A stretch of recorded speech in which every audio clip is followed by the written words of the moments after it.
Hello everyone, আসসালামু আলাইকুম। আশা করি সবাই ভালো আছেন। এই মুহূর্তে স্ক্রিনে যে ভিডিওটা দেখতে পাচ্ছেন, এই ভিডিওটা গত কিছুদিন যাবত সোশ্যাল মিডিয়াতে ব্যাপক পরিমাণে ভাইরাল হচ্ছে।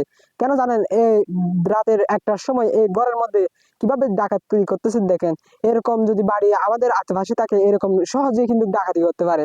অবশ্যই এই ডাকাতির হাত থেকে সতর্ক হওয়ার জন্য আপনাদেরকে অনুরোধ জানাচ্ছি। এই যে দেখেন, এখন এই বাসার মধ্যে এখনো পর্যন্ত দুজন মানুষ রয়েছে অলরেডি। দুজন মানুষের উপর কিন্তু হামলা চালাচ্ছে। হামলা চালানোর পর কিছুক্ষণ হামলা চালানোর পর তাদের বাসার মধ্যে যেহেতু কিছু পায় না, সেহেতু তারা চলে যাচ্ছে। চলে যাওয়ার পর তাদেরকে একটু মারধর করার চেষ্টা করছিল, তবে মারধর করে নাই। এরকম ডাকাতি আমাদের বাড়ির আশেপাশে বা আপনাদের গ্রামে বা মহল্লায় এ ধরনের ডাকাতি হয়ে থাকে। এরকম ডাকাতদের হাত থেকে অবশ্যই বেঁচে সতর্ক থাকার চেষ্টা করবেন, যাতে ডাকাত আসলে সবাই সজাগ থেকে গ্রাম পাহারা দেওয়ার চেষ্টা করবেন। সাম্প্রদায়িক সোশ্যাল মিডিয়াতে ভাইরাল হয় এই ভিডিওর মধ্যে দেখানো যাচ্ছিল যে যেহেতু ডাকাত দলের সদস্য 8-10 জন ছিল, তাহলে এই বাড়ির মধ্যে ছিল মাত্র 2 জন মানুষ।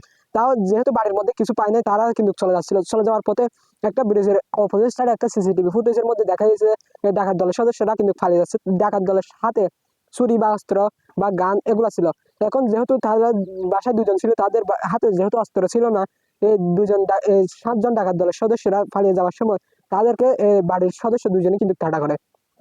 তাড়া করানোর পরে যেহেতু তাদেরকে আর ধরতে পারে নাই, তাই সেই জন্য বলতেছি, আপনাদের যদি গ্রামে বা মহল্লা আশেপাশে যদি ডাকাতি হয়, ডাকাতি হওয়ার আগে অবশ্যই 999 কল দিবেন। কল দিয়ে পুলিশকে ইনফর্ম করে দিবেন। ইনফর্ম করে দেওয়ার যদি পুলিশ আসবে, আপনাদেরকে যতটুকু পারে সহযোগিতা করবে। এই যে দেখতে পাচ্ছেন, যেহেতু ব্রিজের অপোজিট সাইড সিসিটিভি ফুটেজের মধ্যে তারা পালিয়ে যাওয়ার ভিডিওটা দেখতে পাচ্ছেন আপনারা। এই ডাকাত দলের সদস্যরা আসলে অনেকটা প্ল্যান মোতাবেক করে আসে আগে থেকে। ওরা জানে কোন ঘরের মধ্যে ডাকাতি করতে হবে, কোন ঘরের মধ্যে কি আছে। অবশ্যই আপনারা সতর্ক থাকবেন। এরকম ভিডিও পেলে আমার চ্যানেলটি সাবস্ক্রাইব করে দিবেন আর একটা লাইক দিয়ে যাবেন।